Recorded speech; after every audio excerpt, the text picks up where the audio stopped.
আল্লাহর একবার জিজ্ঞেস করলেন, আল্লাহ মাইয়া কুনু জালিসি ইয়াউমাল কিয়ামা, আল্লাহ আমার সাথে কিয়ামতের দিন জান্নাতে সাথী কে হবে?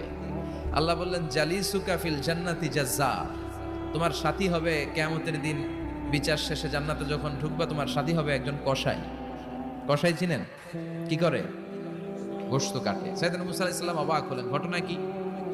কসাই, আমি হইলাম নবী আর আমার সাথে জান্নাতে থাকবে? হাউ কাম ইটস পসিবল, এটা কিভাবে সম্ভব? আল্লাহ বললেন, নিজেই দেখে আসো এটা কেমন কসাই। সাইয়েদনা মুসা আলাইহিস সালাম ছদ্মবেশে কসাইয়ের দোকানে দাঁড়িয়ে রইলেন।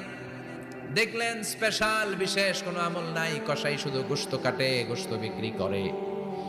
দিন শেষে দোকান বন্ধ করে প্যাকেটের ভেতরে গোশত নিয়ে বাড়িতে রওনা হয়েছে।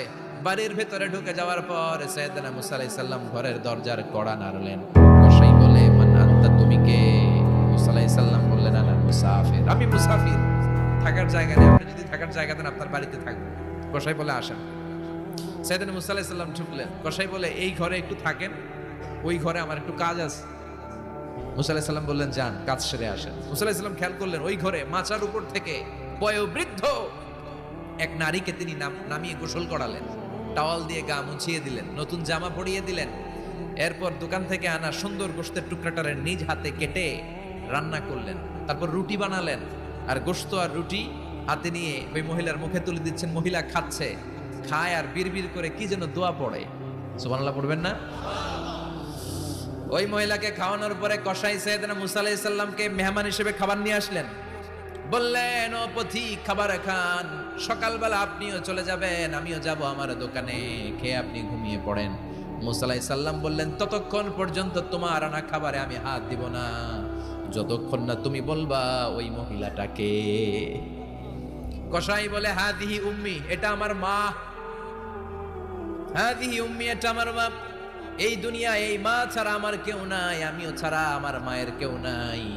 তাই প্রতিদিন দোকানের কাজ শেষ করে গোশত এনে রান্না করে আমার মারে আমি খাওয়াই। হাদিহি উম্মি, এটা আমার জনম দুঃখিনী মা।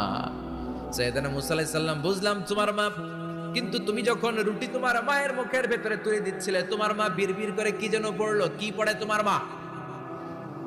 কসাই বলে, আমার মায়ের একটা পাগলা দোয়া আছে। কি দোয়া? আমি জানি কশিন কালো এই দোয়া কবুল হবে না। আবেগের বশবর্তী হয়ে প্রতিদিন আমার মা আমার খেদমতে আমার উপর এত সন্তুষ্ট হয়ে যায়, এত খুশি হয়ে যায়।